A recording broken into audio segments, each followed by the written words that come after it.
It comes from the love that binds us. That's what makes a family. For if we are truly created equal, then surely the love we commit to one another must be equal as well. And then today. There is an absolute constitutional right to same-sex marriage. I'm not married, I'm married. Piper, do you want to be a flower girl? Wamba, Chris Coach, Shannon Box, Hope Solo. We have an agenda, and it's about love and justice and family and equality.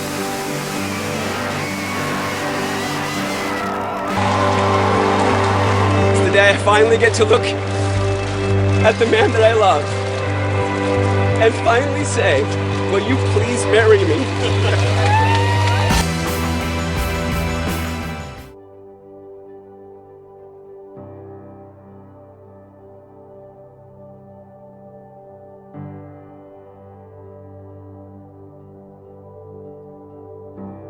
Just being there and hearing that marriage equality pass, I'll never forget it.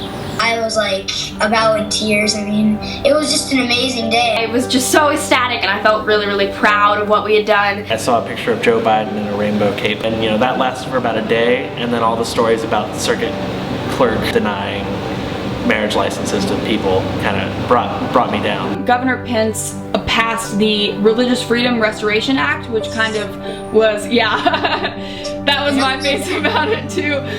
I wasn't that proud of my state at all. I was just heartbroken. It's sugar-coated intolerance. You were sugar-coating your hatred for another person, but you're hiding behind your religion. There's still a lot of discrimination and just unfairness. We still have a lot of problems with discrimination in the workplace, as well as discrimination in the housing markets and stuff like that. People don't want to be dismissed or fired from a job because of their sexual orientation. You know, growing up in the early 2000s, it was very almost unspoken. You didn't want to say it because you were afraid of what someone else might say. There was plenty of times where I tried to cover it up. I was always a little bit afraid or like nervous to tell people. I did think that people, you know, wouldn't want to talk to me, or they would just feel awkward about it. I might hear at school, oh, that's gay. In 3rd grade, a girl's parents were going through divorce, and I was trying to comfort her, and she yelled back at me, "Tegan, you don't even have a dad. You wouldn't understand." It wasn't until my senior year until I like verbatimly like said it out loud that I had gay parents. People came up to me and they told me, if you would have told me this 3 years ago, I probably would have bullied you out of school. Helping kids, I just want to make them feel safe, make them feel comfortable so they have an easier time in school. I've impacted a lot of my classmates because they've gotten to know me before my family situation, find out about my family situation, and then realize that I'm just like them.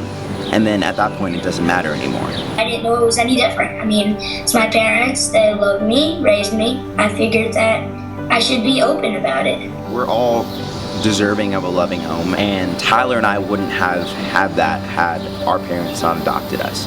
When they legally adopted us, only one of my dads was in the courtroom, and the other dad waited in the parking lot just because when the adoption happened, they didn't want them being gay to get in the way of us being placed with them. So many people want to put a label on same-sex parenting or whatever it is, and they really don't know how much love goes into a household like that, and they don't know how much sacrifice and time my parents put into not only going through the adoption, but raising 2 African American kids and being openly gay in Kentucky. Whenever we got to eat, the waiters and waitresses are kind of like touchy about it. They're like, is this gonna be all on one check? You're like, yeah. When we travel, we have to travel with the adoption papers. In the trans community, like the 2 leading causes of death are suicide and murder. So, you know, and suicide being the #1 by far. And, you know, one of the things that I've taken from that is that most people feel hopeless. People just need to be a lot, you know, not so quick to judge and really accept someone for who they are and not what they are. To build acceptance, we don't need to teach people that everyone is the same. We need to teach people that everyone is different and unique, and that's awesome.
we want everybody to have a fair shot.